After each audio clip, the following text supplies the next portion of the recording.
is it worth paying $450?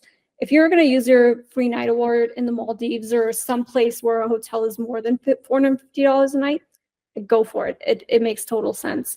I just don't see that. I actually might add a Hilton Surpass to my wallet just because I need more Hilton points right now, and I feel like that's a good option. Hey there, points people. You just heard a clip from Ariana Arghandewal from Pointchaser. Ariana is a rewards travel expert and founder of Pointchaser, an award-winning points and miles blog.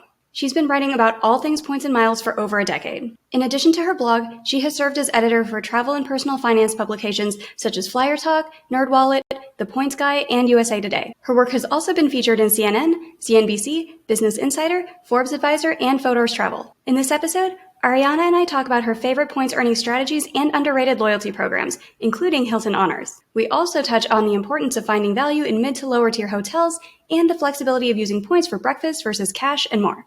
Ariana and I discuss the benefits of being a Hilton Diamond member, including the ability to earn points easily and receive upgrades.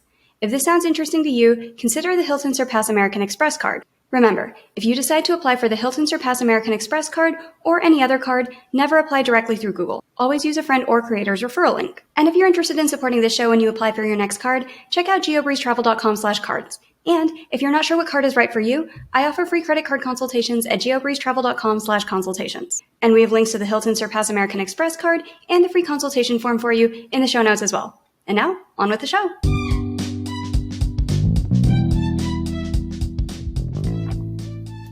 Welcome to the Geobreeze Travel Podcast, a show for anyone wanting to level up their travel hacking lifestyle. I'm your host, Julia Menez. I'm a travel hacker, coach, speaker, Filipina-American ENTJ who loves solid travel gear and using shortcuts on spreadsheets. On this show, I'm on a mission to bring you travel hackers from all walks of life to help you level up your travel hacking game. We dive into credit cards, miles, points, strategy, mindset, and the secrets behind how to travel the world for next to no cost. So let's get hacking.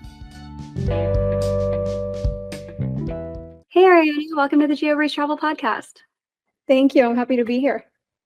I'm so excited to have you. It has been a long time since I've been hoping to get you on the show, so I'm so excited that we are finally here and that we are going to talk about a very underrated program today.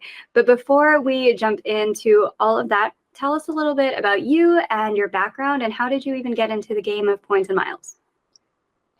So I got into points and miles around 2011. I've been at this for almost 12 years now.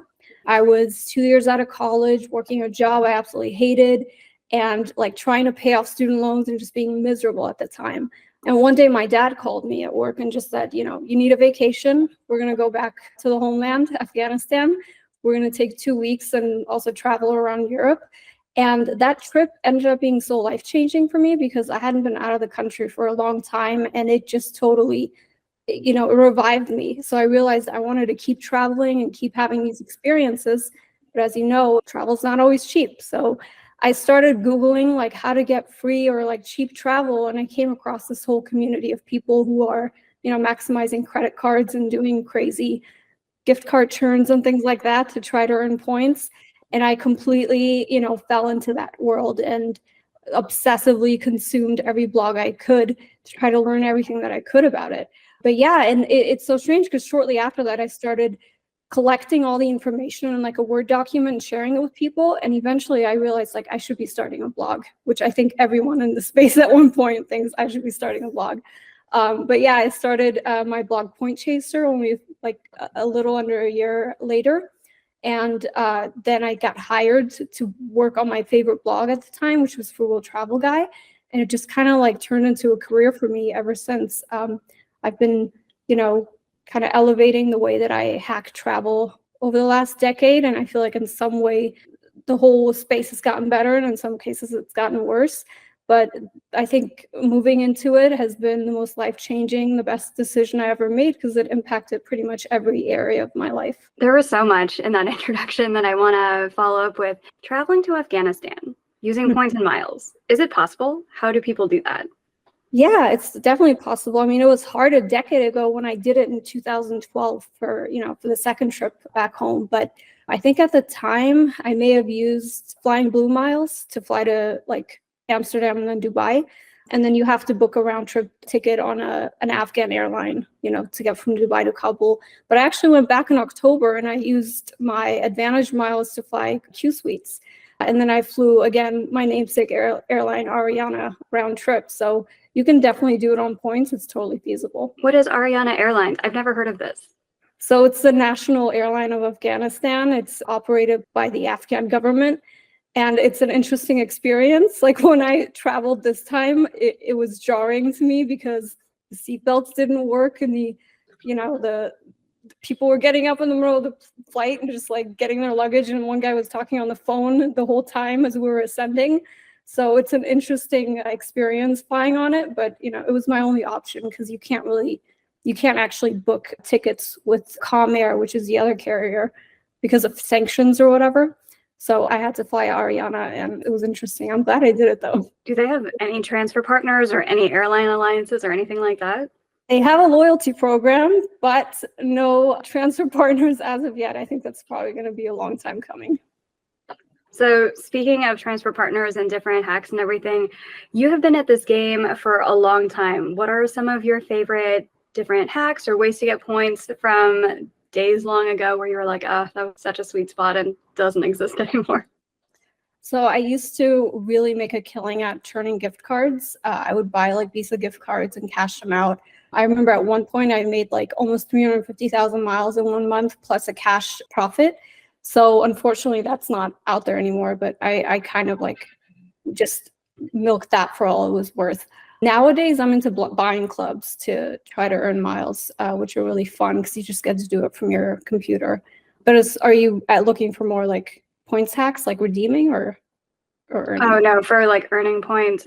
For that 350-some thousand a month, was that the Target Red Card or was that Amex Bluebird or was that something else? Oh God, I don't remember exactly. I mean, I know that blog post is still up. I think it was probably a combination of like Visa gift cards, the Target Red, and then maybe some like merchant gift card churning. But yeah, those are the good old days. Yeah, those are much harder to find these days, unfortunately. And since you've been in the game for more than a decade, you mentioned that the industry has gotten better in a lot of ways and worse in a lot of ways. Can you kind of elaborate on how has it gotten better and how has it gotten worse? Yeah, I mean, I think the constant like devaluation that we're seeing now is definitely, I think, a symptom of just overexposure. Like everyone has a points blog now, even the big publications like Forbes and USA Today. So in that way, sweet spots are going away, but then there is also a lot of undiscovered territory or a lot of underutilized programs, especially the foreign loyalty programs. So I still think there's value if you're willing to look outside of what the major mainstream points blogs are telling you, which is actually a good thing because we want to preserve those as much as possible. What do you think are some of the programs that are super underrated and you're like, well, at least CNN hasn't like broken a story about this one yet? Well, I don't know if I want to give that away, but I do think that there's a lot of value in Turkish miles, for example. I know that it's sort of made the rounds a little bit, the 15,000 mile round trip ticket that you can book domestically on United. And then also like Hilton Honors is so underrated. A lot of people like to crap on it. It's a really popular punching bag, but it's probably my favorite loyalty program. And I feel like it's easier to earn points with them. You get status pretty much out of the gate with a credit card. And I've never gotten more upgrades with any other loyalty program. I've been a lowly gold at minimum, and I've gotten, sweet upgrades. Whereas with some other programs I'm not going to name, I've been top tier and I've gotten rooms facing a brick wall before. So I just feel like Hilton is generous and, don't let the high redemption rate scare you off, I think, because earning those points is actually easier than with a lot of other loyalty programs. With earning Hilton Diamond, since it is really easy to get top tier status, since all you need is the Hilton Aspire card, have you not found that it devalues it at all? Where I just think of in The Incredibles where they're like, well, if everybody's super, then nobody is. Do you think that by making it so easy to get top tier status, that waters down the Hilton program at all? Or no, there's still a ton of value, even though it is really easy to get top tier? So not in my experience. And I remember years ago, I talked to a hotel executive at a different company who also has a program where you can earn top tier status with a credit card. And I said, doesn't that devalue being a loyal member? Doesn't that sort of water down the benefits that you get if a lot of people have this credit card? And he said, honestly, the credit cards are only a small portion of our business or of our whole like elite portfolio. So no, it actually doesn't make a difference at all. And we feel like elite members still get value out of being elite. So I think it probably applies to Hilton too. I don't hear too many people complaining about not getting enough benefits as a Hilton Diamond member as I do people who are elite with airlines and get on a plane and don't get the fun seat up front or whatever benefits they expected. So I think it's definitely a different ball game for hotels. I think so too. Also because with hotels, you have hundreds of rooms in most hotels, unless it's something like a super small boutique hotel like Alila Ventana or Park Hyatt Kyoto or something like that. Most of the time, you can get some kind of upgrade. Maybe it's not to the huge suite, but they can throw in food and beverage credits, or they have a lot of other things at their disposal if you have top tier status or anywhere close to it. Whereas on an airline, if it's an American Airlines flight between Las Vegas and Washington, D.C. or something, they can only upgrade you so much. And there are 16, 18 seats that they can pick from. And once those are claimed, there's not like a secret section that they can stick you in. Whereas in the hotel, most of the time there is something that they are able to do. So I agree. There's usually a little bit more flexibility with, you can get something that makes it feel a little bit more special with hotel programs versus airline. I agree. And I think as a Hilton Diamond member, especially, you get that point bonus, which really adds up when you stack that against their bonus point promotions. There are already generous point earning rates. And then you stack that with the bonus from the credit card. Like it really, like I always log into my Hilton account after a stay, and I'm just like astounded at the number of points I earn that, from all these different avenues. So I think it's highly underrated. Yes, 95,000, 120,000, or even 150 now, 150,000 points for a room sounds crazy at a top tier hotel, but just think about how easy it actually is to earn those points with all the bonuses. So I think it's worth it. And I think people should look at Hilton more often. When you are looking at those huge numbers where it's going to take 100,000 points to get a free night at some of those more aspirational properties versus how much effort it's going to take to earn 100,000 Hilton points, how do we kind of rectify that? Because a Hilton point, let's say it's half a cent per point, maybe a little bit under that. And there's all of this like hot takes on the internet about how much should you value cents per point versus like effort that it takes to get per point. How do you kind of determine for yourself, this is a good redemption, this is not a good redemption, I should go for this, I should not sign up for this promo? How do you kind of weigh that for yourself? Yeah, so that's an interesting take, because I've never been one to subscribe to like a point valuation system. When people ask me how much is a point worth or what should I aim for, it's kind of a hard question for me to answer, because the way I've made that determination in the past was, how much am I spending to earn these points? And I used to get points really cheaply from like gift card churning. And so my standard wasn't super high just because I could replenish that balance so quickly. But I think nowadays I try to look at, like, I don't know, if a hotel room is 80,000 points per night and it's like $400. I try to think about, okay, well, if I pay for that stay with like my venture card, I could redeem 40,000 points and I only need to spend $20,000 to earn those points. Versus if I were to try to earn Chase Ultimate Rewards, for example, 80,000 of them, it would take a lot more spending to get there. So I do it a little differently than everyone else. But I think in general, if you can try to set a standard for yourself, I feel like for me, 2 cents a mile or a point is maybe a little high if you look at some of the valuations out there, but that's the sort of standard that I stick to is, am I getting at least 2 cents per mile? Because otherwise I might as well just like pay for it, redeem venture miles, and be better off in a lot of ways. So I think there are a lot of different ways that you can make that determination. And you're talking about 2 cents per point with flexible currencies, right? Like with Chase, Amex, Citi, Capital One? Or do you have a magic way to get 2 cents per point with Hilton? Because that would be, I think, miraculous. And I need to know what, I have gotten more than 2 cents per point at Hilton before. I stayed at the Waldorf Maldives a couple of years ago, and it was like, at the time, I think it was 120,000 points per night, and the room was like over $3,000.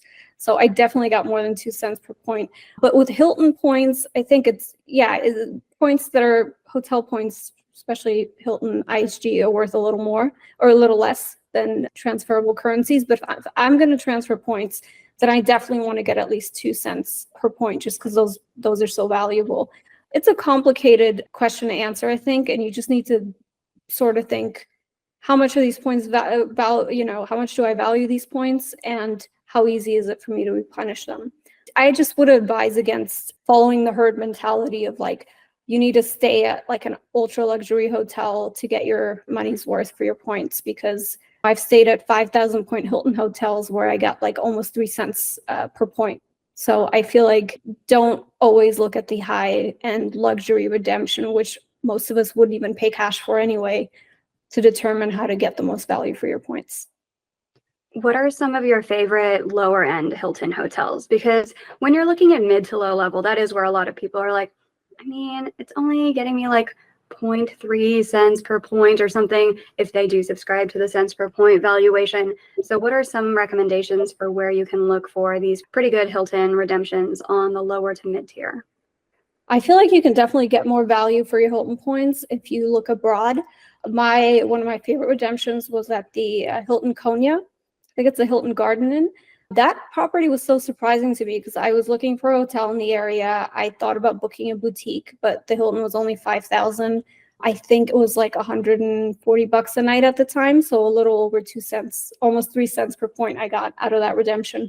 And it was like the loveliest hotel. We all got free breakfast. They upgraded me to a suite, and the location was perfect. So I feel like just look abroad. You might be able to find some real gems of properties that are nicer than what you'll find in the US in that category, and ones that maybe cost a little more on cash and make it worthwhile to redeem points.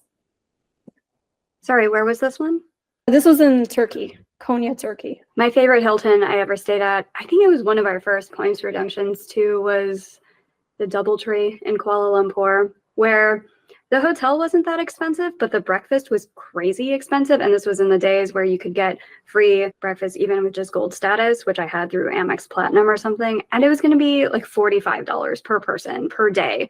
So my husband was like, you're absolutely sure, right, that we're not going to end up spending $90 per day for breakfast in Malaysia, where we can step out of the hotel, we can get these little buns for like $1.25 down the street. So just making sure. And the breakfast was included. So that was one of my favorite Hilton redemptions that we've ever done. Speaking of, with the breakfast thing with Hilton, how they don't have it in the US anymore, and I think they took it away abroad as well, right? If you have status, they don't give you breakfast anymore. Does that weigh into your calculations at all for the Hilton program? Here's the thing with the breakfast credit. So because of the pandemic, because a lot of hotels were cutting out breakfast and closing lounges, they decided to instead issue a daily credit for each guest. And I think the minimum is usually around like $15. It can go higher depending on the property. But I feel like at the time it was a good decision. And even now there is value in that, because I don't always want to eat at the breakfast buffet. In certain cities, I like going out and like eating something light, or going to like a restaurant that's known for the breakfast and trying that. So I feel like, spending that $15 on like snacks at the little pantry shop or room service if I need it is actually way more flexible and helpful. But I do think that the breakfast benefit, especially abroad, can go a long way. And if you're a Diamond member and you get lounge access internationally, that's huge. One of the most impressive buffets I've ever tried was at the Conrad in Mecca. So my family and I did our religious trip. It's called Umrah. We completed that a few years ago, and we stayed at the Conrad. They gave everybody in my group free breakfast. There were 8 of us, and we had like 3 rooms. So they gave everybody free breakfast. They gave us room upgrades. 2 of our rooms got upgraded to suites. And we had access to the lounge, which was basically a restaurant. You could just like have full-blown meals there. And considering that in that area, it is all hotels and you are just eating hotel food, it's nice to have that included, because it's not like you're going to go out there and eat something or go to a restaurant that's, known for their food or whatever. So I feel like in certain situations, that free breakfast and that lounge benefit can really make your experience that much better, especially if you're traveling with a big group and they extend it to everybody in your group, which Hilton does for me usually. Yeah, some hotels are a little bit stingier than others when it comes to, oh, well, technically it's only breakfast for 2 or technically only breakfast for 4. But I have found that in international hotels, they're a little bit more lenient on it versus in the United States where they're like, terms and conditions say 2. They will extend it to a party of 8 or something abroad.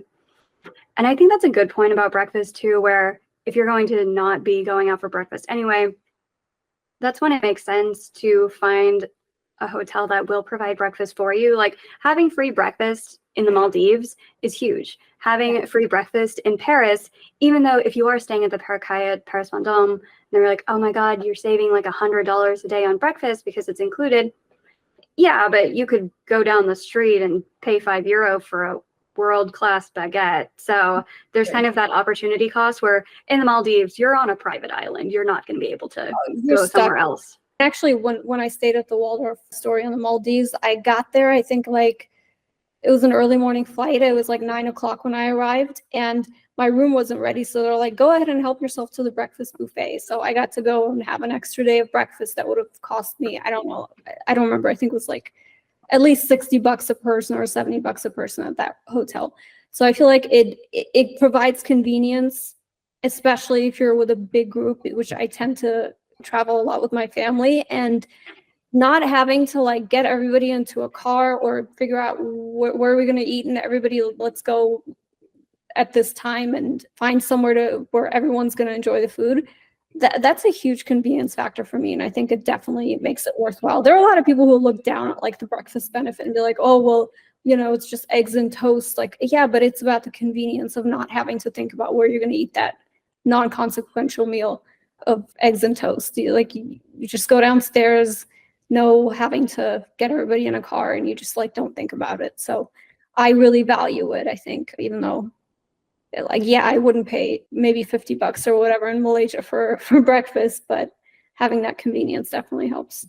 If you're looking to earn more points and miles, there are usually 2 main ways to get there. The first one is with credit card sign-up bonuses, where you can easily earn tens of thousands of points by putting your expenses on a new credit card. If you're in the market for a new credit card, we offer free credit card consultations and provide you with personalized recommendations based on your particular travel goals, budget, and lifestyle at geobreezetravel.com/consultations. But there are also a ton of ways to earn points outside of opening more cards, and we have some of my favorite methods like stacking, finding hidden bonus offers, and finding reimbursable spending strategies outlined in my free webinar called You Do Not Need 20 Cards.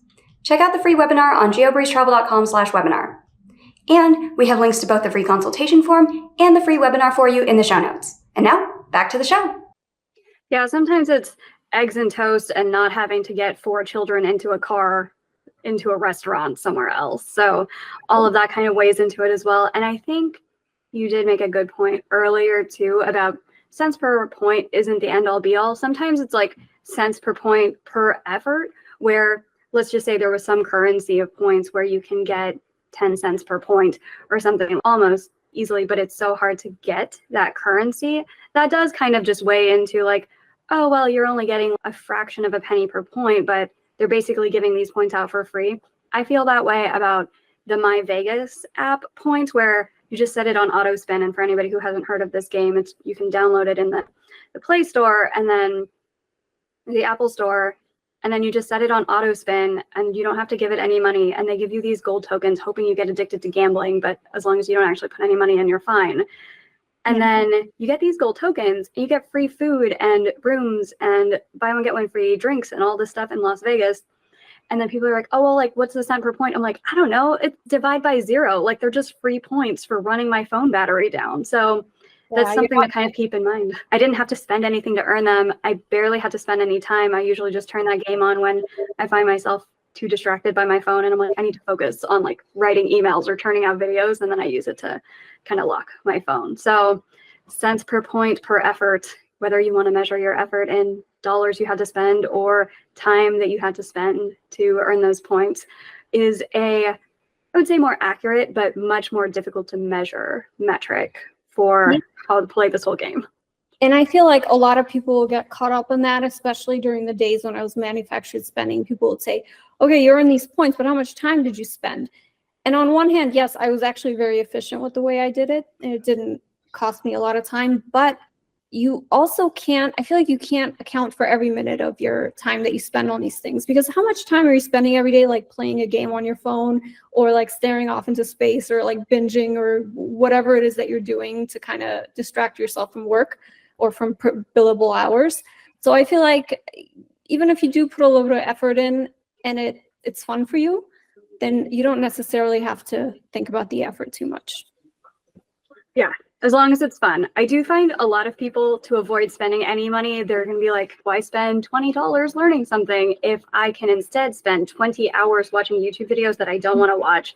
That's when I'd be like, if it's not even fun for you, just outsource it. The hobby's supposed to be fun. If it is fun for you to like do all the research yourself, go for it. If it's just causing you stress because you haven't been able to find the award flight that you want, and summer vacation is coming for your family, and you're just like, we don't have a summer vacation plan, that is when it can make sense to invest in a little bit more help. But if it's just purely a hobby for you and just like research and learning on your own, or you're going to be watching YouTube anyway, you might as well watch YouTube about how to redeem points. Those are two completely different situations for like how much your time is worth and when to use up your time for that. Yeah, I think that if you're doing this as part of your leisure time and it's enriching your life in some way, ultimately, like don't worry about valuing your time as much as you would if you were trying to get work done. I also find a lot of people just watch a lot of like hustle culture Instagram, and they're like, but how much is your time worth? And I'm like, well, I mean, you're salaried. What else were you going to do from 8 to 9 p.m.? Go chase down some sales leads? If you are on a commission thing, or you do work hourly and the opportunity cost is you could go work some leads and make another $1,000, then by all means do that. But if you're like, well, my salary is my salary, and so it's just how much energy do I have? Do you want to spend your energy on that? It's so funny you say that, because that first job I had where I was like miserable, I had a lot of downtime where I wasn't doing anything. And so I would go online and I'd use I think it was Hawaiian Airlines at the time, at a shopping portal where they also had a search bar. And then if you did searches, you got points, and you could earn like, I think it was like up to 5,000 points a day or something crazy like that. So I would just do that. And was it productive? No, it wasn't. Was it fun? Not super, but like I wasn't giving anything up to do that. It was just there getting paid by the hour and trying to kill time. So in that, when you mentioned like productivity on all that, I was like, I wasn't doing anything, and I was working on someone else's time, getting a salary, and just, earning points at the same time. I love that. Was it productive? No. Was it profitable? No. Was it fun? Not really.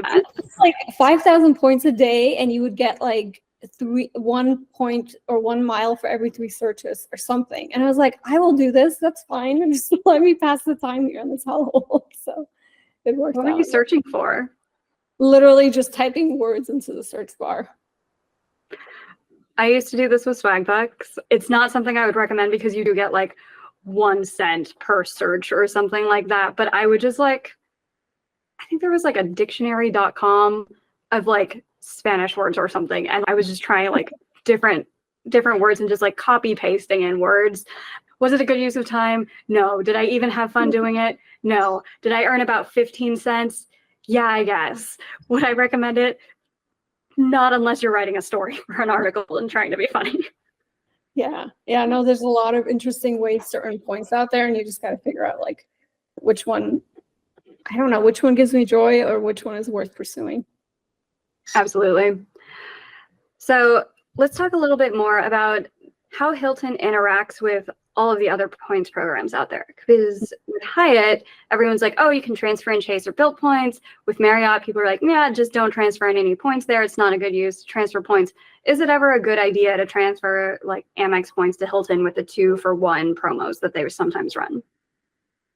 So I think that depends on what you're going to use your points for. I generally, and I think most people follow this advice, I don't transfer points unless I have an immediate use for them, because point programs devalue sometimes overnight without warning. You don't want to end up transferring a bunch of points and then suddenly they're worth less. So I think that if you can get a lot of value out of a transfer, it might make sense. Like, who knows? If you want to transfer 5,000 points for a stay that costs, like the one I booked, like $150 almost, that might be worthwhile, especially if there's a bonus. But I think it really comes down to what's the opportunity cost you're giving up.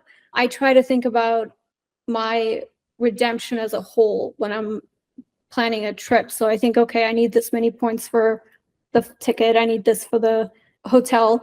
And then I figure out, okay, well, is it worth transferring these Amex points to this hotel program and then giving up the opportunity to redeem them for miles? The answer a lot of times with hotel points is no, unless it's Hyatt. And so I think that it's important to just evaluate, what am I giving up when I'm transferring these points? Is it worth it? And then again, just making sure that you actually are going to redeem them right away. Because it's so tempting when there's a bonus point promotion to be like, oh my God, I'm getting 30% more points. Let me just do this. I actually had this happen with Virgin Atlantic. I think they were running a 30% bonus transfer a few months back. Transferred some points over, I think from Amex. And like they devalued their ANA chart. So that kind of sucked. I mean, I still have a good use for the points because I'm probably going to use them to go to the UK and it's only 15,000 miles one way. But you really have to consider that a lot of times when you see a transfer bonus like that, there might be a devaluation not shortly after, especially if you see the airline like also selling miles. They're putting a lot of miles out there into the market, saturating it. That's going to lead to a devaluation. So really think about those factors, I think, before you pull the trigger on any point transfer, whether it is to Hilton or to a more valuable program. Yeah, that's just kind of how economics works. If you're printing money, that money is not going to be worth nearly as much in a couple weeks, especially if the hotel program has eminent domain to just be like, our currency is not worth as much anymore. And completely agreed, don't transfer points speculatively from a flexible program into a non-flexible program because then they're stuck. And unless you have a way to use them right away, they're just going to be there. People message me with all sorts of horror stories of, hey, I saw there was a Virgin Atlantic promo. I moved over 300,000 miles, but there's not actually any ANA first class. What do I do? And I'm like, yeah, ANA first class is hard to find on Virgin Atlantic. So don't move your points over until you know that you can book it, unless, again, you're just printing points and it doesn't take a lot of effort for you. Yeah, no, you really have to do your award search first, figure out what you're using points for. Put tickets on hold if you can, if the program lets you. And then once you're like pretty much locked in and you know you're going to pull the trigger on that award booking, then transfer the points. And that goes for hotels or airlines. I feel like hotel programs have been a little gentler with their devaluations, or at least like announcing them ahead of time, but they don't have to. They can just do it at any moment and then your points are worth less. Do you only have one Hilton Aspire card for your diamond? And is there ever a strategy where it makes sense to have multiples of these cards? Because you are allowed to have more than one Hilton Aspire. It's just that you have to pay multiple annual fees and then you get multiple free nights. Do you just have one? And what do you think of that strategy? Yeah, so right now I only have one Hilton Aspire card. I've had it for a few years. The annual fee is pretty steep, right? It's $450, and I think the sign-up bonus was like $150, and it still might be. I get that card solely for the diamond benefit, so I don't really see a value beyond that, even though there's a free night, annual free night and, a few other perks. But I feel like you should really think about that. Like, am I going to get value out of a second card? Is it worth paying $450? If you're going to use your free night award in the Maldives or someplace where a hotel is more than $450 a night, go for it. It makes total sense. I just don't see that. I actually might add a Hilton Surpass to my wallet just because I need more Hilton points right now. And I feel like that's a good option. And after like 15,000 spent, I get a second free night versus having to spend $60,000 on the Aspire. So I think it's worth exploring like the lower tiered cards to see if you're better off adding a second one instead of the same one that you already have.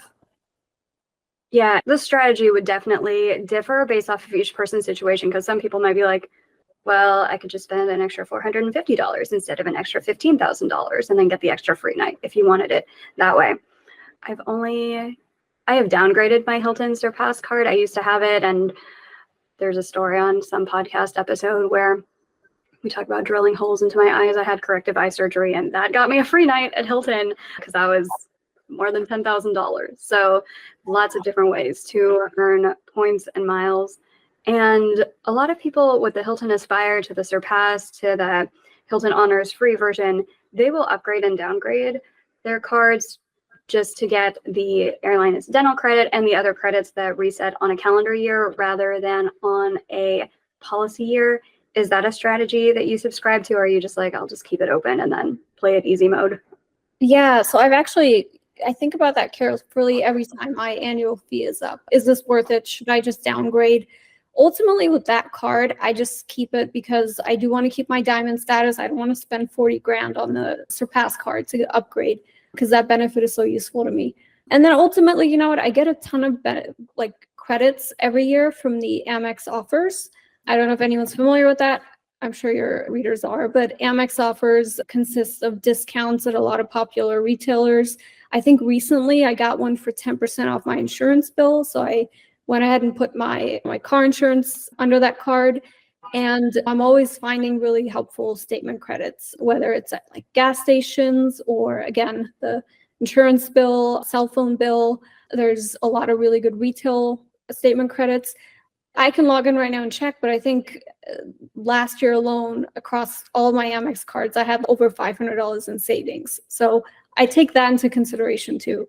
And I feel like maybe it's lazy and I could do better, but I look at those credits. I look at the airline fee credit, the resort credit, the diamond benefit, and I'm like, I'll just keep this. Like, it's not worth downgrading and upgrading. I just keep it as is. Yeah, that makes sense. For anybody who's like, what are you even talking about? If you open the Hilton Aspire card, do it in fourth quarter. Like, let's say you open it in December, you can use up all the credits that reset on an annual basis in December. You're going to pay 1/12 of the annual fee. It's going to reset in January. These annual fees are a little bit offset, but stay with me because annual fees are charged on a calendar year. Your calendar benefits reset in January. So like that airline incidental credit, you'd have it again starting in January. And then if you're going to close it down, close it in first quarter right after you use the annual fee. So then right after you use those calendar credits. So for example, you would have opened your card in November. You're going to have it open for another 12 months, use up your calendar year benefits, pay the full annual fee, have the card open for another 2 months, use the calendar benefits a third time in a 14 or 15 month time frame, and then you're going to downgrade the card and get prorated for your annual fee. And so you can kind of do the upgrade downgrade game there and take advantage of those calendar reset benefits that way. Keep in mind that some of the benefits do reset on a policy year rather than a calendar year. So your annual free night, you can't just go back to back to back. That one's going to reset every policy year rather than every calendar year, whereas the airline incidental credits do reset on a calendar year. I'm sure that was super confusing. I'm going to put a chart up if you're watching this on the YouTube. Yeah, I think that there's a lot of hacks like that, depending on how far you want to take this. You can really save a lot of money and get more out of your card. I feel like I've gotten to the point where I'm just more lazy about these things. And I don't really want to like close credit cards or downgrade anymore and just like skate by. I think that happens as people get into the game where people are like really cautious of getting in, and then suddenly you learn a couple of things and you're like, we're going to manufacture spend everything, and then suddenly you're like, yeah, maybe we're not going to manufacture spend everything, and then you just kind of find a program or programs that work for you and you kind of figure out your pattern and coast, and that is completely normal. And sometimes that coast might look like, I'm just going to pay the annual fee for a Hilton Aspire to get top tier status with Hilton rather than buying 30 fake nights or whatever with Hyatt to do a virtual mattress run so that you can get Hyatt Globalist. That makes sense in some worlds because you pay $450, you have top tier status. Whereas to get Hyatt Globalist, if you don't actually travel that much, you're doing a lot of strange shenanigans where sometimes it's probably more economical to just buy breakfast at that point. Yeah, I mean, I had to contend with that recently because I got that built upgrade to Explorist after losing my globalist status. And, you know, Explorist, I'm not really getting any benefits out of that as someone who stayed at a few properties this year. But I really would love that globalist breakfast and possible upgrades and all that stuff. So I'm weighing right now whether it's worth it for me to do a mattress run, which like, on one hand, I'm like, no, it's not worth it. Because even if I find a hotel that's $50 a night somewhere because it's off-peak season, like how much am I saving on breakfast? You got to weigh these things. Mattress runs are so fun though. I just like planning them and figuring out like how many points am I earning and is this really worth it? The answer probably is no. We'll figure that out. The fun of calling up all your friends in Las Vegas being like, hey, can you like check on my room in the Excalibur every 3 days?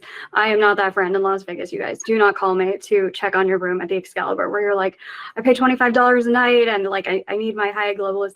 Just don't do it, because if you need to buy that many nights, you're probably not using your breakfast credits and all of your other credits enough. I had a free calculator in the free course. I might update it so that it's for the 60 Hyatt nights to see, is it worth it to do some extra mattress runs? Because I had it up there just for the built. Is it worth doing a 20-night mattress run just to get Hyatt Globalist? And the answer is it depends on how much you would use your benefits. But yeah, just something to keep in mind, where even though a lot of people on the internet are always just like, oh my God, Globalist benefits are the best. And I say that because I travel a lot and Globalist benefits are great. But if you're not traveling that much, it's a lot of work for not a lot of juice out of that squeeze.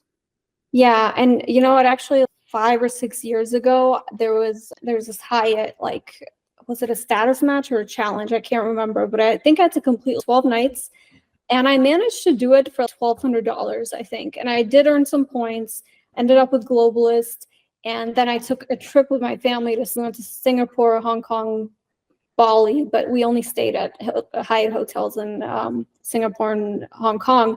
And the benefits that we got out of that, though, I feel like we got our money's worth. Like it really was worth the $1,200 I spent on mattress runs, because like we saved so much on breakfast. Even if we had eaten locally, we had lounge access that made things really nice, like in the evening when no one wanted to leave the hotel, to just be able to like eat there for free. And we got the most insane suite upgrades at the Hyatt, the Grand Hyatt Hong Kong and the Grand Hyatt Singapore. It was worth way more than the $1,200 I spent. So I feel like it can make sense. So I'm in that place now where I'm like, should I mattress run 16 nights for a Globalist? Even though I feel like I've been disappointed as a Hyatt Globalist so often, but I also really want it. So I don't know. Gotta give that some more thought. See if you can get some stories out of it, because it is a weird twist too when you're like, well, this is my career on how to write about travel and points and everything. So that does add a little bit of complexity to the math that we all try to do. But also, speaking as an actuary, not everything has to be distilled into a math formula. Everybody's always just like, is this a good redemption? Like, how do I figure this out mathematically? I'm like, I can give you the formula, but at the end of the day, this isn't a math problem. This is like do you really, really want to spend the effort to get this much out of it kind of question. Yeah, I think those valuations are so personal to everybody, and you really have to think about what works best for you. Yeah. So with everything that you have learned about Hilton and hotels and really points and miles in general in the decade plus that you have been in the game, what would you say is your number one piece of advice for listeners today that we can fit onto an Instagram quote card? My best piece of advice is definitely to avoid the herd mentality. A lot of people in the points and miles world will travel to the same places, collect the same loyalty points, be loyal to the same hotel chain just because. But I would really advise people to deviate from the herd and look into lesser known loyalty programs, because that's where you'll find some of the best sweet spots. And a lot of those sweet spots are not as widely explored as the more commonly known ones. And as a result, they hopefully won't be devalued anytime soon. I absolutely love that. And I think it just so perfectly embodies everything that we try to say on this podcast, which is here are all the stories that you don't always find on page one, because everybody likes Park Hyatt Kyoto, everybody likes Park Hyatt New York, and Paris, Vendôme, Alila, Ventana. Everybody wants to fly Emirates first class and a Premier, which is really hard to do on points, but everybody likes to go for the same exact super shiny redemptions. And if you can deviate a little bit from that, I do think it makes it a little bit more fun and a little bit more fulfilling to not just follow the herd, like you said, and do the exact same cookie cutter things that you've seen so many people do, that a lot of people feel that like, oh, are you even really a points and miles person if you haven't insert whatever? And I think that's just silly. And this game is meant to be fun and to help you travel the way that you want to, rather than to check off some box that like the cool kids lunch table is like, oh, you gotta check off these boxes to sit at the cool kids table. That table does not exist. And if it does, I've definitely been kicked out of it by now. Yeah, I mean, it's been years since I've flown first class. I don't care to anymore because I feel like there's not much of a difference, especially in the newer business class seats. And anytime I've deviated away from what everybody said in terms of like the hotel to stay at or the airline that you have to fly, I feel like I've had a better time and I've had a unique experience. And when I share that with other people, they're like, oh, well, this is nice because it's not what everybody else is writing about or raving about. So I think it's important to do that. I love that so much. I don't even know if I can express how much I love that. And speaking of fantastic points advice, can you give a shout out to somebody else on the internet who you would recommend listeners also follow for even more points and miles tips, especially tips off the beaten path?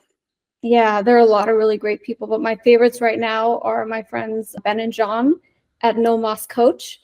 They're incredibly knowledgeable about points and miles. Every time I meet up with them, I learn something new and useful, and they're actually vamping up their social media presence with this series of content on like different things you should be doing to earn points that are really interesting. And so I highly recommend you follow them if you're looking for interesting hacks and just like two really charismatic, fun guys who know what they're talking about.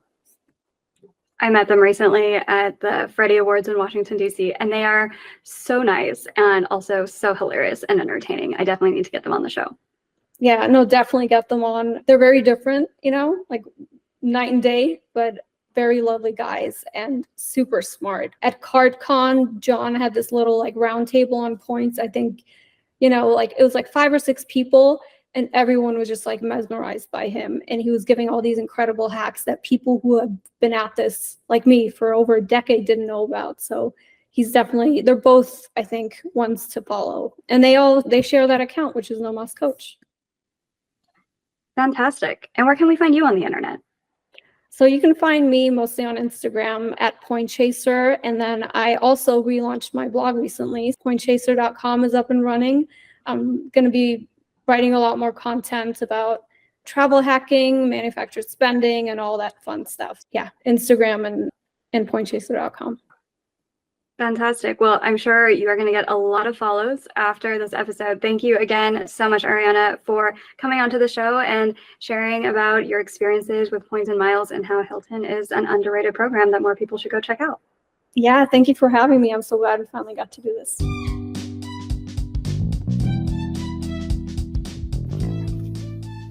Thank you so much for listening to today's episode of the Geobreeze Travel Podcast. If any of the cards mentioned in today's episode piqued your interest, please check out the links in the show notes for more information on any of the cards. Also, if you apply for a card using the links on that page, I may receive a commission too, so please and thank you. P.S. I hear the links work better in Internet Explorer or Safari, and sometimes the credit card applications tend to glitch out in Chrome. Additionally, it would mean the world to me if you could subscribe to this podcast, leave a 5-star review, and share it with a friend. And if you would like to make even more travel hacking friends, please sign up for the Patreon to access our monthly masterclass hangouts. We dive deep into a particular points program each month, and you'll get to ask all of your travel hacking questions and enjoy being around other people who enjoy points and miles just as much as you and I do. If you would like an invite to the next one, head over to geobreezetravel.com/hangouts to sign up to be on the invite list. Take care and happy travels!